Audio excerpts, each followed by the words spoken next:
Night. Village executive officers in border areas warned against corruption malpractices. Prime Minister Kassim Majaliwa launches National Non-Communicable Strategic Plan.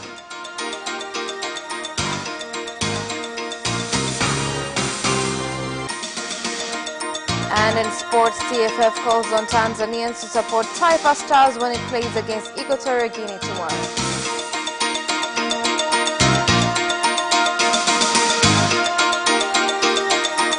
Good evening, this is Capital News at 9:30. My name is Khadija Zimbwe. First, the national news.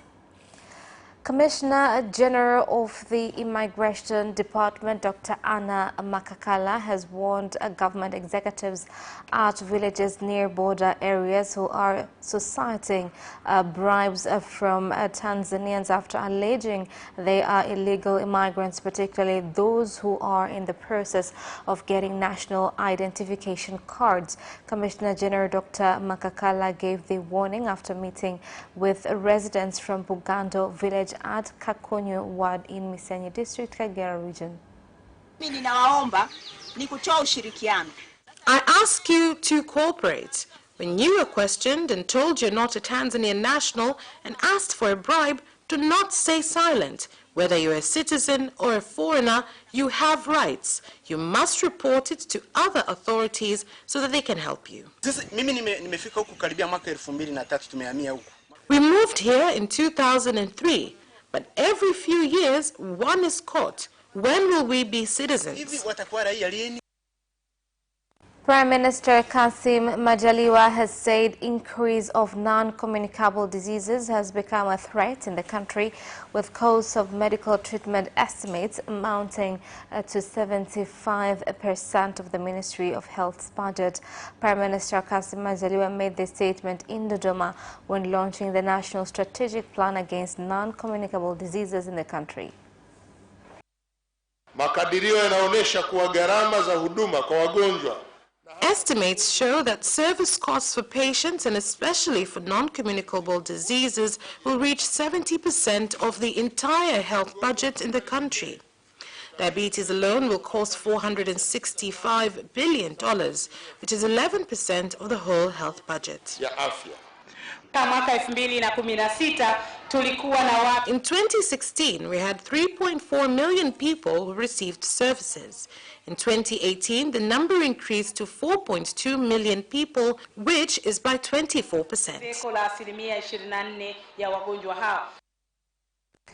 11 members of Chama cha Demokrasia na Maendeleo Chadema Party in Tarime District, Mara Region, have appeared in Musoma Resident Magistrate Court to face charges of economic sabotage, destruction of property, and causing injury in an accident which occurred on 7th of November after their names were disqualified from contesting the local government election. Now, State Advocate told the court that on 7th November this year, the 11 accused attacked police officers, broke a phone belonging to the head of criminal investigation in Tarime District, as well as the windows of police vehicle. Now, the accused denied the charges and the case was adjourned until 22nd November this year when it comes up for a mention. Muhimbili Orthopedic Institute has for the first time conducted epilepsy refractory surgery on a child who has been suffering the condition for 4 years.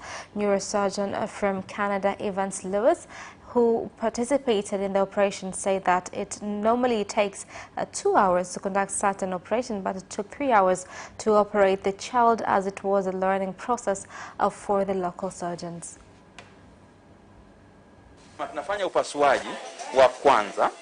We're doing the very first surgery for treating epilepsy. After the surgery, our expectations are reducing epilepsy attacks. Patient speed of taking medications will also decrease, and all of these will allow a child to grow well and engage in other activities, including going to school. Today, there is a young boy who's had seizures for all of his life, who has not responded to medication treatment. In that case, then, Dr. Hoffman, my neurosurgical colleague, and I helped to determine that this patient would benefit from what's called a functional hemispherotomy. It's a very complicated procedure, but it can be something that can lead to potentially curing this child's seizures and making his seizures go away. Operation takes about 3 hours. Given that this is the first time this operation has ever occurred in Tanzania, it might take a little bit more time because Dr. Hoffman's putting extra effort into teaching the wonderful neurosurgeons here at Muhimbili Orthopedic Institute. Neurosurgery. It is the first time we are doing neurosurgery, so we must be careful in treating this child in order for the surgery to be successful. Speaker of the Parliament, Honorable Job Ndugai, has called on politicians to stop sensitizing Tanzanians to engage in activities which contribute to destruction of natural resources such as illegal fishing in order to gain their support during elections. Now, Speaker Ndugai gave the warning after members of Parliament passed a resolution on establishment of international cooperation on solar energy and the international agreement of the World Food Programme against illegal fishing. My emphasis to Tanzanians is to adhere to laws and let us take care of the issue of fisheries resources. I'm calling on all responsible authorities to fulfill their responsibilities by supervising these resources. In order for sustainability of these resources, we must adhere to rules and regulations. We must all adhere to these laws since we are the ones making the laws. Let us set good examples to our people. African Development Bank AFDB has pledged to continue supporting Tanzania implement big strategic projects such as on energy and road infrastructure in order to speed up development. The pledge was made in Johannesburg, South Africa by the acting Vice President of AFDB for Energy, Wale Shoniber, when he met and held talks with the Minister of Finance and Planning, Dr. Philip Mpango. To support Tanzania in its development of the energy sector. Energy is critical to industrialization, and we will do everything we can to help government's effort to increase the generation capacity as well as build out transmission lines and improve distribution. We'll also work with UNESCO on sustainability and whatever we can do to build a vibrant power sector in Tanzania. We would like to begin with big projects that will accelerate our capacity of producing energy so as to complete the industrial economy agenda. We invited them for discussions on projects that will use different sources of energy like solar and wind projects that have been successful in different parts. Tuliwakaribisha kwa mazungumzo kwa upande wa miradi ambayo itatumia vyanzo vingine. Serengeti Breweries Limited, in collaboration with the police force in Kilimanjaro region, have launched a sensitization campaign aimed at educating drivers not to drink alcohol while driving in order to address the problem of road accidents during the Christmas and New Year festive season.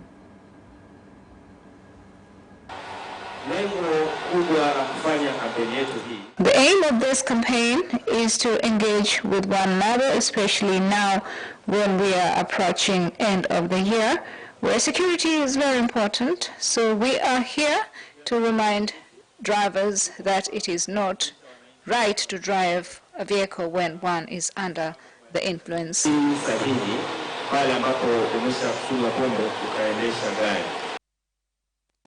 Agriculture, livestock and environment stakeholders from 7 regions, including from the Lake Zone, are participating in an agriculture fair at a training center in Bweri area, Musoma Municipal.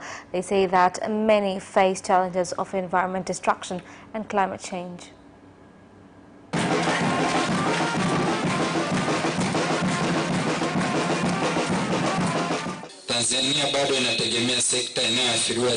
Agriculture in Tanzania is dependent on seasonal rain, which is unpredictable from season to season.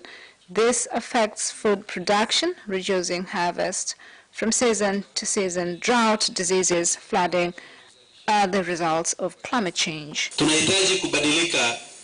We must mechanize the agricultural sector through technology rather than using the old ways of farming, which took longer, by using easy-to-handle tools. I've been to Japan and Thailand, whereby such tools are used. Therefore, we must help women to practice modern agriculture. Huku kwetu bado kilimo ni kile kile cha babu zetu miaka ya 50-60.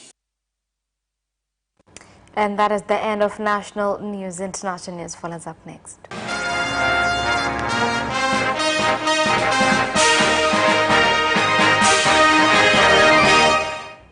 And in international news, the rollout of a new vaccine against Ebola in the Democratic Republic of Congo has attracted controversy and criticism. More than 500,000 Congolese will be injected with the vaccine in a period of 10 months when there is already general resistance to any Ebola vaccine, despite health authorities saying they need to contain another outbreak. We are thankful to see the process for new vaccines against Ebola has started in Goma, and it will help in the fight against the disease. This is an important step for the government. The vaccine will be given to people far from Ebola to prevent infections and to help stop it completely. As the clinical officers' strike in public hospitals enters its 15th day, the Labour Court in Nairobi, Kenya, has issued a 5 days to the government and striking clinical officers to meet and negotiate on how to end the strike. The clinical officers are claiming that the government has violated agreements the two parties signed on their demands, which include improved salaries and promotions. And submissions made for parties, and orders follows pending the hearing of the application or further orders by the court.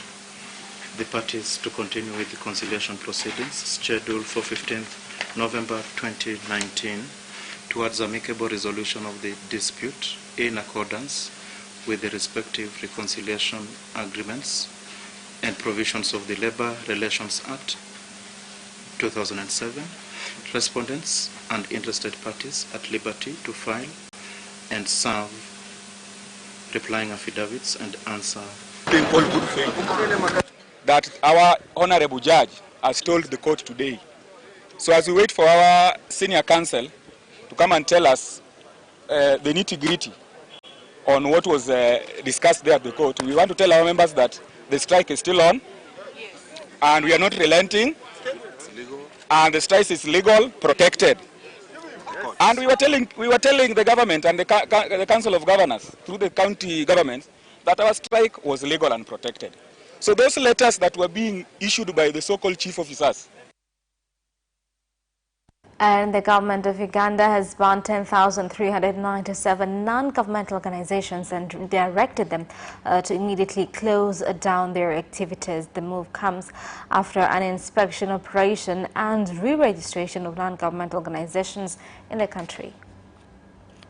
NGOs which do not appear on the validated register should stop operations immediately. Stakeholders, especially the district and sub-county NGO monitoring committees, the Financial Intelligence Authority, Uganda Police, banks, hotels, and other sectors should check the status of any NGO with the register on the website. NGOs that partially or incorrectly fill the validation forms during the exercise have been identified by the NGO Bureau, and letters requesting them to submit the missing or incorrect data within a specified period will be sent to them. And that is the end of international news. Business news follows up next after the break. Watch Business Edition as we talk to business leaders and experts in sectors that are transforming Tanzania's economy. To be rich, I have to be a business person. It's not an easy road at all. People need to understand. You must quickly think how cost effective are you going to be. Business acts as a way in which it can bridge that gap. Business Edition will keep you informed on latest developments in the financial sector, extractive industry, tourism, agriculture, energy, construction, and so much more. Meet entrepreneurs who create employment opportunities. Watch Business Edition on Friday at 8:15 p.m.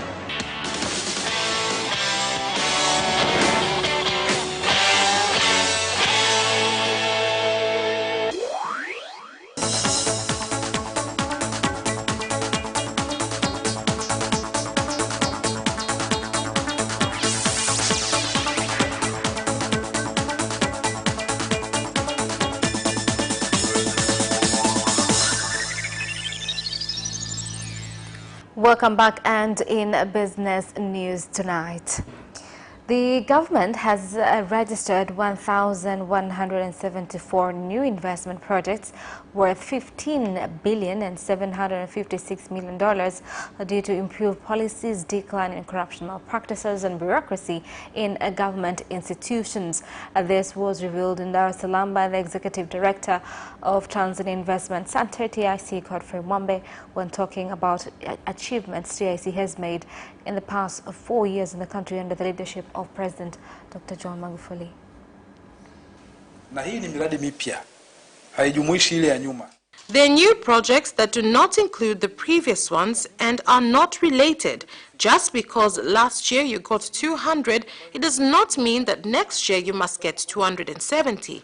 It is new and involves completely different people as well as different sectors and investments. Aina ya uwekezaji. Agriculture Organization of the United Nations, FAO, in partnership with the government of France, have met in Dar es Salaam with various stakeholders to discuss best cases on how ecological organic agriculture can bring about sustainable development, increase productivity, and achieve food security. Aina hii ya kilimo mbali ya kuwawezesha wakulima. This type of farming, apart from enabling farmers to withstand various challenges, including climate change, it is also friendly to the environment, plants, animals, and beings. Will create a new path, a new view of the agriculture in Tanzania, in Africa, in Europe. The question is how to engage the policymakers and stakeholders, including central governments, local levels, parliaments, development partners, civil society, private sector, academia, and the media. And Tanzania's ambassador in Turkey, Professor Elizabeth Kiondo, has said Turkish investor Mustafa Al-Bilam has agreed to construct 2 factories in Simiyu region which will manufacture textiles and other glass products. She said this during a tour of Isanga area in Bariadi district, Simiyu region. We have come with the investor to look at the area and determine the services that will be needed for the factory. We are satisfied that the area is sufficient for the factory and the road in front of the land will be improved for transportation of resources and other necessary items. And the glass factory we have. Then we decided to bring both of them here. And when I turn back to Dar es Salaam, immediately I will establish the company in Tanzania.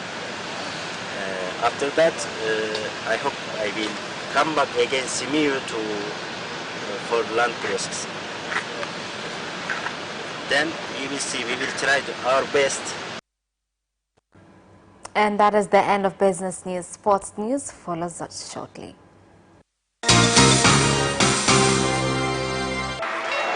Away first time, good start from Bolt. Bolt leading a moment of going away. Gay trying to go with him and he's going to be dragged through the second place, but he's going to win it by 2 meters. Away first time, good start from Bolt. Bolt leading a moment of going away. Gay trying to go with him and he's going to be dragged through the second place.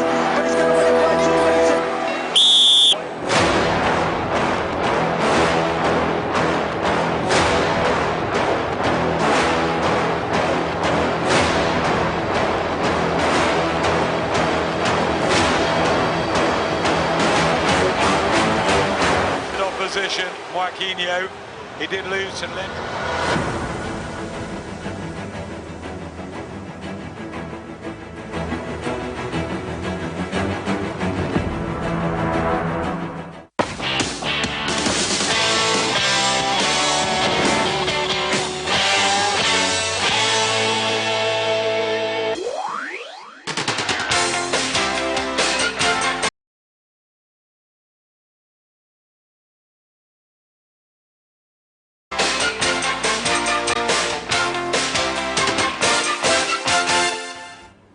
Welcome back, and in sports news.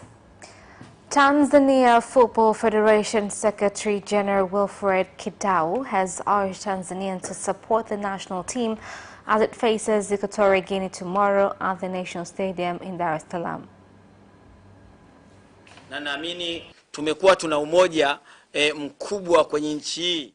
I believe we've been united in this country, especially when it comes to matters concerning the national team.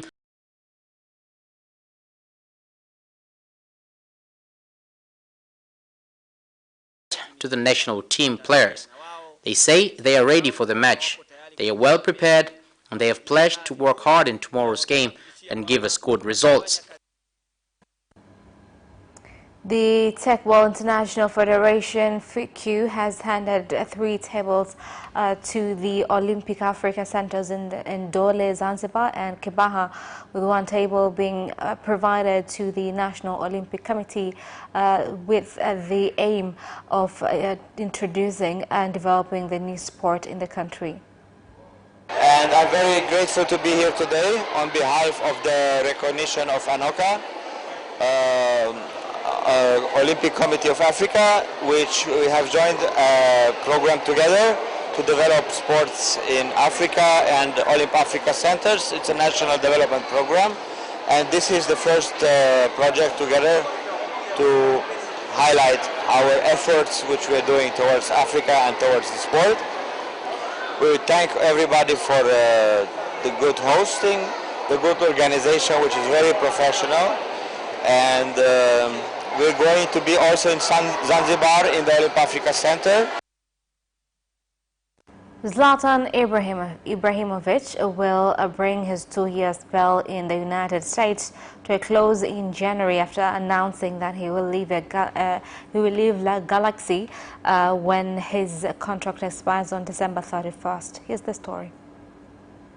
The Swedish striker joined the Galaxy from Manchester United in March 2018 and went on to score 53 goals in 58 games across MLS and MLS Cup playoffs, which has led to interest from several sides in Europe, most notably in Serie A. Ibrahimovic wrote in a post on Instagram, "I came, I saw, I conquered. Thank you, LA Galaxy, for making me feel alive again. To the Galaxy fans, you wanted Zlatan, I gave you Zlatan, you're welcome." The story continues, now go back to watching baseball. MLS Commissioner Don Garber stated that AC Milan will be Ibrahimovic's next destination, although Napoli have also been strongly linked. Now, Gareth Southgate has confirmed that Raheem Sterling will return to the team when England visit Kosovo on Sunday, and has admitted that the forward will be upset with him after being dropped for the Euro 2020 qualifier against Montenegro at Wembley tonight. Southgate is keen to move on after Sterling's altercation with Liverpool's Joe Gomez in the canteen at St. George's Park on Monday. He has found himself in an awkward position after deciding that one of his most important players will not be involved in England's 100th fixture. It is understood that Sterling and others in the squad feel the England's manager overreacted after an incident which left Gomez with a cut under his right eye. However, Southgate, whose side can secure the place at the finals tournament next summer with a draw against Montenegro, is adamant he had made the right calls and does not fear any long-term repercussions. Santi Cazorla is hoping his career will eventually lead him back to Arsenal, with the Spaniard having seen injuries prevent him from saying a proper goodbye at Emirates Stadium. Here's more on the story. The Spaniard was a popular figure in North London throughout a 6-year spell with the Gunners. He took in 180 appearances for the club, but only 11 of those came in 2016-2017 and none the following year in what proved to be a farewell season. Serious Achilles problems kept Cazorla stuck on the sideline before he was finally released in 2018. Her return to fitness and prominence has been enjoyed during a third stint at Villarreal, but the two-time European Championship winner is now 34 years of age. And that sport item ends our news bulletin for tonight. My name is Khadija Zimbwe. Thank you for watching and good night.